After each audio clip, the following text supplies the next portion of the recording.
الرجیم بسم اللہ الرحمن الرحیم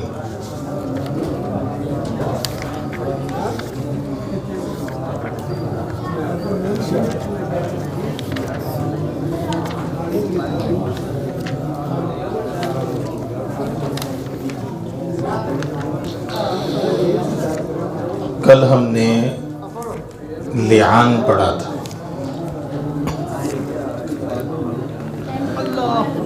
آپ کو لعان کی سمجھ آ گئی تھی؟ لعان کسے کہتے ہیں؟ اور آخر میں حضرت عائشہ رضی اللہ تعالی عنہا پر جو تہمت لگی اور اس کا جو واقعہ تھا وہ ہم نے کل بیان کیا کہ کس طرح کس موقع پر حضرت عائشہ پر یہ منافقین نے تہمت لگائی اور اس میں چند صحابہ بھی شامل ہوئے۔ آج ان کی آیتیں جو ہیں وہ پڑھ رہے ہیں ہم انشاءاللہ۔ اللہ تعالیٰ فرماتے ہیں ان الذین جاؤوا بالافک، یہ پہلی آیت ہے حضرت عائشہ رضی اللہ تعالی عنہا کی برات کے بارے میں، ان کی پاک دامنی کو بیان کرنے کے بارے میں۔ اللہ نے کہا کہ بے شک وہ لوگ جو جھوٹ لے کر آئے، جنہوں نے جھوٹ باندھا، جنہوں نے جھوٹ بولا۔ افک کہتے ہیں جھوٹ کو، افک کہتے ہیں ایسی بات کرنا جو واقع کے خلاف ہے، واقعہ نہیں ہے وہ، اس کے خلاف بات کرنا اسے افک کہتے ہیں۔ اور افک کا ایک معنی کیا ہے؟ جھوٹ۔ اللہ فرماتے ہیں کہ وہ بدبخت لوگ جنہوں نے جھوٹ بول دیا، کس کی ذات پر؟ حضرت عائشہ کی ذات پر۔ اصبۃ منکم، فرمایا کہ وہ جھوٹ بولنے والے جو ہیں وہ تمہیں میں سے ہیں۔ اصبہ کہتے ہیں ایک جماعت کو، ایک گروہ کو۔ اللہ فرماتے ہیں کہ ان میں سے ایک گروہ تمہیں میں سے ہے جنہوں نے یہ جھوٹ بولا، جھوٹ باندھا، بہتان تراشی کی۔ فرمایا کہ لا تحسبوہ شرا لکم۔ اب آپ کو پتہ ہے کہ سب سے پہلے جھوٹ کس نے باندھا تھا؟ عبداللہ بن ابی نے، کہ جب اس نے دیکھا کہ حضرت عائشہ اور صفوان بن معطل رضی اللہ تعالیٰ عنہ یہ بعد میں آ رہے ہیں۔ محدثین نے یہ بات ایک نقطہ بیان کیا ہے کہ جو بندہ چور ہوتا ہے نا، چور یا گناہگار ہوتا ہے، وہ ببانگ دہل سب کے سامنے نہیں آتا۔ یہ بہت بڑی ایک دلیل تھی کہ حضرت عائشہ صفوان بن معطل دن دہاڑے دن کی روشنی میں پورے مدینہ کے لوگوں کے سامنے مدینہ میں داخل ہوئے۔ اگر اللہ نہ کرے یہ معاملہ درپیش ہوتا تو وہ شرمندگی کی وجہ سے کبھی ایسا نہ کرتے، بلکہ چھپ چھپاتے ہوئے اس انداز سے وہ مدینہ میں داخل ہوتے کہ کسی کو پتہ ہی نہ لگے کہ یہ بعد میں آئے ہیں۔ تو ان کا بالکل عیاں، بالکل واضح سب کے سامنے مدینہ میں داخل ہونا بھی اس بات کی دلیل تھی کہ یہ بات ممکن نہیں ہے۔ حضرت ایوب رضی اللہ تعالیٰ عنہ گھر میں بیٹھے تھے اور انہوں نے اپنی بیوی کو جب یہ بات بتائی کہ لوگ جو ہیں حضرت عائشہ کی ذات کے بارے میں یہ باتیں کر رہے ہیں، تو ایوب نے پوچھا اپنی بیوی سے کہ بتا کیا تو یہ کام کر سکتی ہے؟ تو ایمان تھا، انہوں نے کہا کہ نعوذ باللہ من ذالک، کہ زندگی میں کبھی میں یہ کام سوچوں بھی صحیح۔ تو ایوب نے کہا کہ جس کے بارے میں لوگ زبانیں دراز کر رہے ہیں وہ تجھ سے کئی گنا زیادہ افضل ہے، کئی گنا زیادہ عرفہ ہے، تو وہ کبھی سوچ سکتی ہے کہ وہ کبھی زنا کے بارے میں؟ تو انہوں نے کہا کہ نہیں، واقعتاً وہ زنا کے بارے میں سوچ بھی نہیں سکتی، اور وہ نبوت کے گھرانے میں اللہ تعالیٰ نے کسی نبی کی زوجیت میں کوئی ایسی عورت نہیں دی جو بدکارہ ہو، یا جس نے کبھی بدکاری کے بارے میں سوچا ہو، کیونکہ نبی صلی اللہ علیہ وسلم کے جتنے بھی نکاح تھے سب اللہ کے حکم سے تھے، سب اللہ کی منشا اور مرضی کے مطابق تھے۔ تو بہرحال اللہ فرماتے ہیں لا تحسبوه شرا لکم. اب یہ جو واقعہ ہو گیا، یہ کام ہو گیا، لوگوں نے زبانیں دراز کر لی، اللہ فرماتے ہیں کہ اس کو اب تم شر نہ سمجھو، اللہ نے اس کو بھی خیر بنا دیا. اب اللہ نے اس کو خیر کیسے بنا دیا کہ اللہ تعالیٰ نے ایک تو یہ بات واضح کر دی کہ نبوت کا خاندان پاکیزہ ہوتا ہے، نبوت کا گھرانہ جو ہے پاکیزہ ہوتا ہے، اور دوسرا یہ ہے کہ کچھ احکامات اللہ تعالیٰ نے اس واقعے کی وجہ سے آسمان سے نازل کر دیے، گویا کہ یہ واقعہ بھی تمہارے لیے کیا بن گیا؟ خیر بن گیا. فرمایا کہ لا تحسبوه شرا لکم، گمان نہ کرو کہ یہ تمہارے لیے شر ہے، بل ہوا خیر لکم، بلکہ یہ واقعہ تمہارے لیے کیا بن گیا ہے؟ خیر بن گیا ہے. اس میں بھی تمہارے لیے اللہ نے بھلائیاں پیدا کر دی ہیں. اب اللہ فرماتے ہیں لِكُلِّ امْرِئٍ مِّنْهُمْ مَا اكْتَسَبَ مِنَ الْإِثْمِ، فرمایا کہ ہر انسان کو اس کے گناہ کے برابر سزا ملے گی. یہ آیت کا ترجمہ ہے. جتنا گناہ ہوتا ہے اتنی اللہ تعالیٰ اس کو سزا دے دیتے ہیں. اب مومن کو اللہ دنیا میں دے دیتے ہیں تاکہ آخرت میں بچ جائے، اسی لیے، اور جو کافر ہے، مشرک ہے، منافق ہے، اس کو اللہ دنیا میں سزا کم دیتے ہیں کیونکہ آخرت میں اللہ نے پکڑنا ہے اسے. اسی لیے 3 صحابہ، حضرت حسان، حضرت مصطح بن اثاثہ، حضرت حمنہ بنت جحش، یہ تینوں جو تھے وہ بھی اس بات میں آ گئے کہ ہاں ہو سکتا ہے کہ یہ کام ہوا ہو، تہمت میں شامل ہوئے. تو اللہ تعالیٰ کے حکم سے آپ صلی اللہ علیہ وسلم نے تینوں پر حد لگا دی. 80 کوڑے مارے گئے ان کو. یہ حد اس لیے لگی تاکہ غلطی ہو گئی، معافی مل جائے ان کو، آخرت میں بچ جائیں. تو مومن کے ساتھ اللہ کا یہ معاملہ ہوتا ہے کہ مومن کو اللہ دنیا میں سزا دے دیتا ہے، وہی آزمائش بن جاتی ہے. ہمیں بہت ساری بڑی مرتبہ بڑی مصیبتیں آتی ہیں، مال کے اندر کمی آ جاتی ہے، اولاد نافرمان نکل آتی ہے، بڑے معاملات ہو جاتے ہیں. تو یہ اللہ تعالیٰ کسی نہ کسی گناہ کے کفارے کے طور پہ، کہ کوئی غلطی انسان سے ہوئی ہے اور اللہ تعالیٰ اسے معاف کرنا چاہتا ہے، اللہ تعالیٰ بندے پہ آزمائش ڈالتے ہیں، اور اس آزمائش کے نتیجے میں اللہ اس کے گناہ کو بھی معاف کر دیتا ہے اور اس کے درجات کو بھی اللہ بلند کر دیتا ہے. یہ اللہ کا خیر کا معاملہ ہے. تو اللہ فرماتے ہیں لِكُلِّ امْرِئٍ مِّنْهُمْ مَا اكْتَسَبَ مِنَ الْإِثْمِ، کہ ہر انسان کے لیے اتنا ہی گناہ کا سزا ہے جتنا اس نے گناہ کیا. وَالَّذِي تَوَلَّى كِبْرَهُ مِنْهُمْ، اللہ فرماتے ہیں کہ وہ بدبخت، اب یہاں سے مراد والذی سے مراد جو ہے عبداللہ بن ابی ہے. فرمایا کہ والذی، وہ بدبخت، تولا کبرہ، جس نے کبر کو اٹھایا. بڑے اللہ نے الفاظ جو ہیں ایسے استعمال کیے ہیں، کبر کا لفظ بول دیا اللہ نے کہ عبداللہ بن ابی خبیث نے تکبر کی وجہ سے یہ کام کیا. فرمایا کہ والذی تولا کبرہ، جس نے اس تکبر کو اٹھایا اور تکبر کی وجہ سے، غصے کی وجہ سے، حسد کی وجہ سے، کینہ کی وجہ سے، کہ یہ نبی نے آ کے میری سرداری پہ ڈاکہ ڈالا ہے. کہ آپ صلی اللہ علیہ وسلم کے آنے سے پہلے مدینہ میں عبداللہ بن ابی کو لوگ سردار بنانے لگے تھے، اپنا بڑا بنانے لگے تھے. ابھی بنانا ہی تھا کہ آپ صلی اللہ علیہ وسلم آ گئے.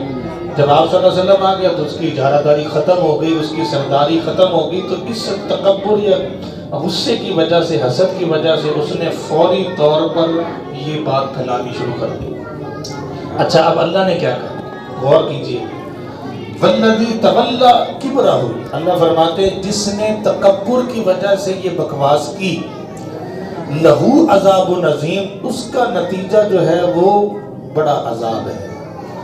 قیامت کے دن اللہ تعالیٰ اب اسے جہنم میں ڈالیں گے، اس کے لیے عذاب عظیم ہے. مومن کو اللہ نے دنیا میں سزا دے کے معاف کر دیا، عبداللہ بن ابی کو سزا نہیں دی.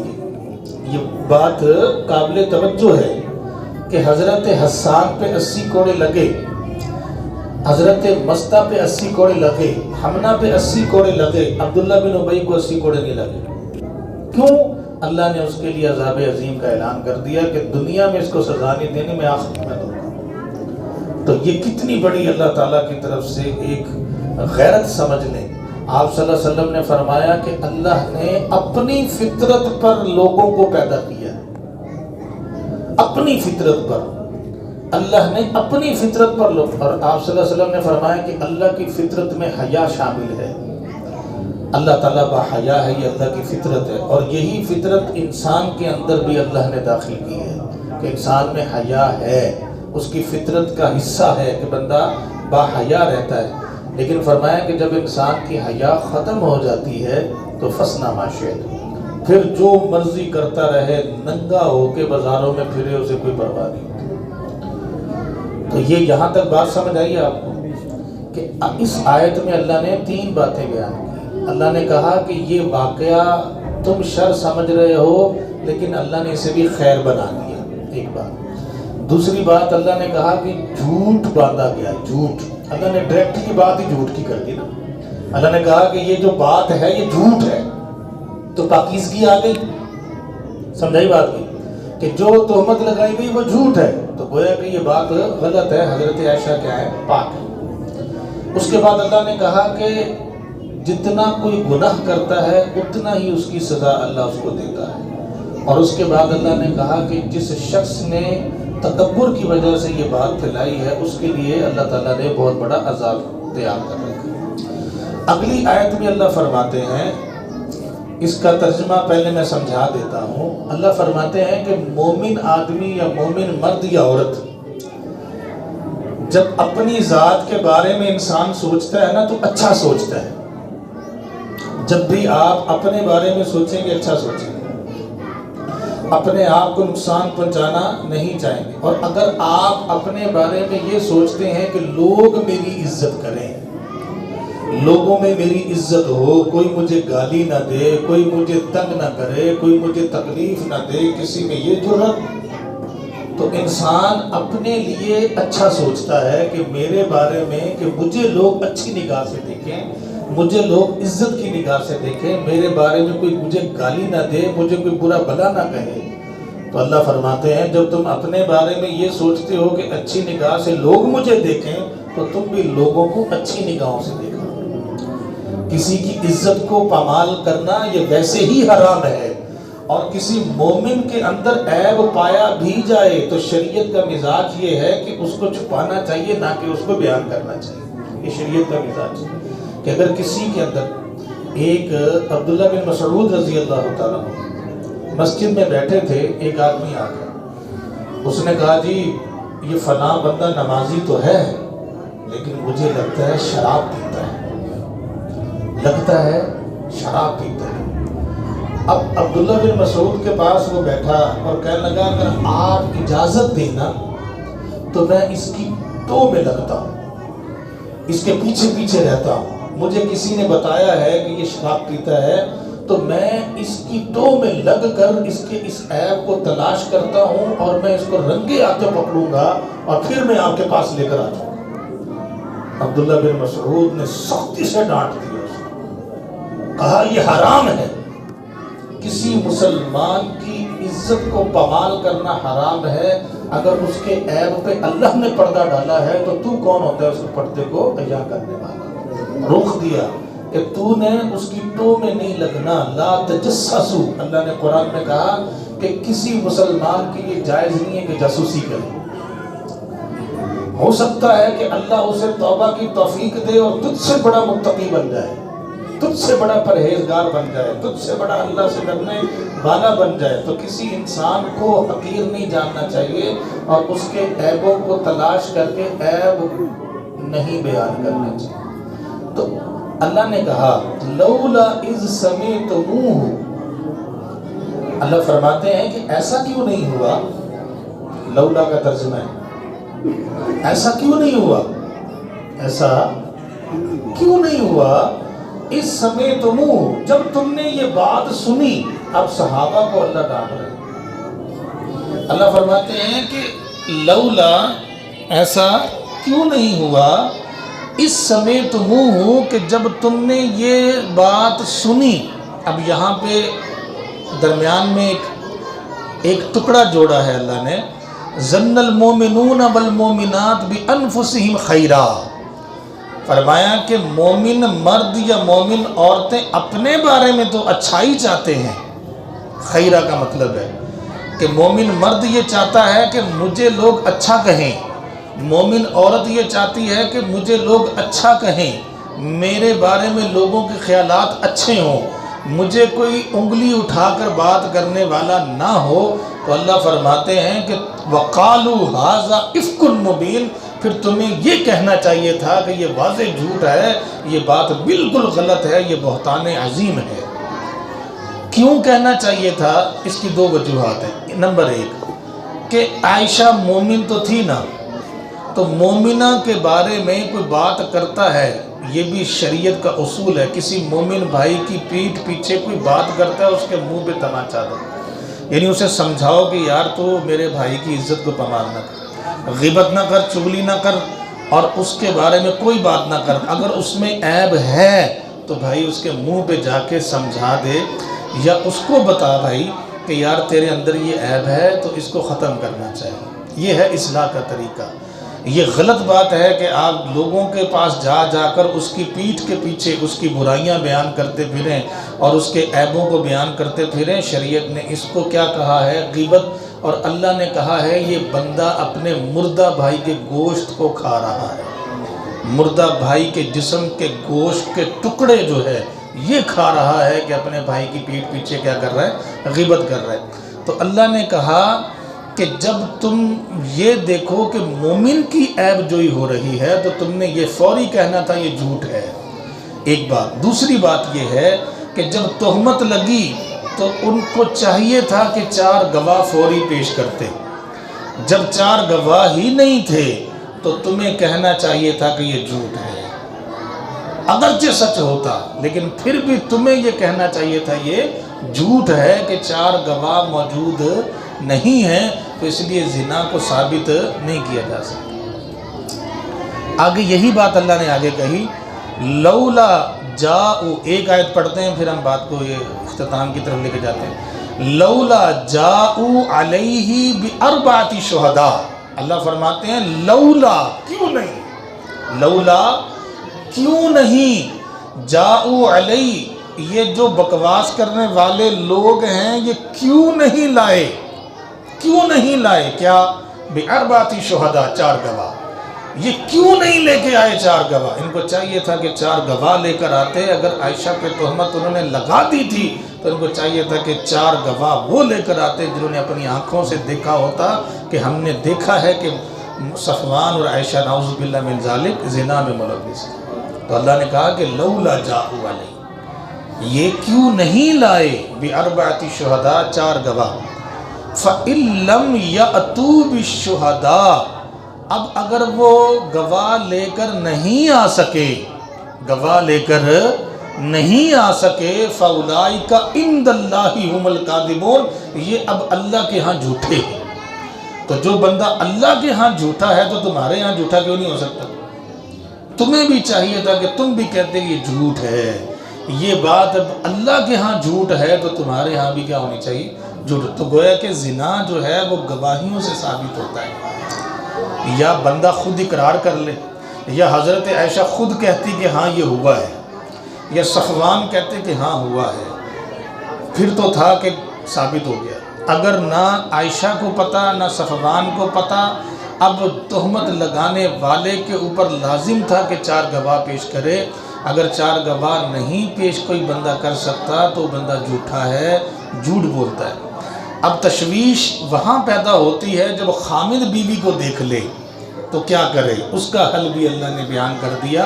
لعان اللہ نے اتار دیا کہ 5 قسمیں اٹھائی جائیں اور مسئلے کو کیا کر لیا جائے، حل کر لیا جائے۔ تو یہاں تک آیتیں سمجھ ہو گئیں۔ آخری آیت جو اس کے ساتھ تعلق رکھتی ہے، وَلَوْلَا فَضْلُ اللَّهِ عَلَيْكُمْ وَرَحْمَتُهُ فِي الدُّنْيَا وَالْآخِرَةِ لَمَسَّكُمْ فِي مَا أَفَضْتُمْ فِيهِ عَذَابٌ عَظِيمٌ۔ اللہ فرماتے ہیں کہ وَلَوْلَا فَضْلُ اللَّهِ، اگر اللہ کا فضل نہ ہوتا، وَرَحْمَتُهُ، اور اس کی رحمت نہ ہوتی، فِي الدُّنْيَا، دنیا میں، دنیا میں اللہ کا فضل کیا ہے؟ اللہ نے توبہ کا دروازہ کھولا، یہ اللہ کا فضل ہے۔ اس کی رحمت کیا ہے کہ اللہ نے سزائیں رکھ دی، سزائیں رکھ دی کہ بھئی چلو گناہ ہو گیا، یہ سزا دے دو، گناہ معاف۔ یہ اللہ کی رحمت ہے۔ فرمایا کہ اللہ کا فضل نہ ہوتا، اللہ کی رحمت نہ ہوتی تو اللہ تعالیٰ تمہیں سخت عذاب دیتا۔ وَلَوْلَا فَضْلُ اللَّهِ، اگر اللہ کا فضل نہ ہوتا علیکم تم پر، وَرَحْمَتُهُ، اور اس کی رحمت نہ ہوتی، فی الدنیا، دنیا میں۔ سمجھ آئی بات کہ اللہ کا فضل کیا ہے کہ اللہ نے توبہ کا دروازہ کھول دیا کہ گناہ ہو گیا، توبہ کر لو، معافی مانگ لو، اللہ معاف کر دے۔ اور رحمت کیا ہے کہ اللہ نے گناہوں کی سزائیں رکھ دی ہیں کہ جس بندے نے کوئی بڑا گناہ کر لیا اس کو یہ سزا دے دو، اللہ تعالیٰ اس سزا کی وجہ سے اسے کیا کر دے گا؟ معاف کر دے گا۔ فرمایا کہ وَلَوْلَا فَضْلُ اللَّهِ، اگر اللہ کا فضل نہ ہوتا تم پر اور اس کی رحمت نہ ہوتی دنیا میں اور آخرت میں، لَمَسَّكُمْ، تو اللہ تمہیں چکھاتا۔ مسا منع چھونا ہوتا ہے، یہاں منع چکھانا ہے۔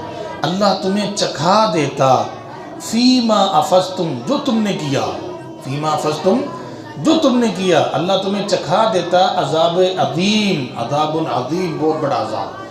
دنیا میں بھی عذاب دیتا، آخرت میں بھی عذاب دیتا، لیکن اللہ کا فضل ہے کہ اللہ نے توبہ کا دروازہ بھی کھولا رکھا ہے اور اللہ نے تمہارے لیے سزائیں بھی رکھی ہوئی ہیں کہ مستہ کو 80 کوڑے لگ گئے، اللہ نے معاف کر دیا۔ حسان کو 80 کوڑے لگ گئے، اللہ نے معاف کر دیا۔ ہمنہ کو 80 کوڑے لگ گئے، اللہ نے کیا کر دیا؟ معاف کر دیا۔ تو یہاں تک جی آیتیں تھیں، اللہ تعالیٰ عمل کی توفیق عطا فرمائے۔ کل انشاءاللہ اگلے نئے احکامات ہوں گے، وہ ہم انشاءاللہ پڑھیں گے۔ وآخر دعوانا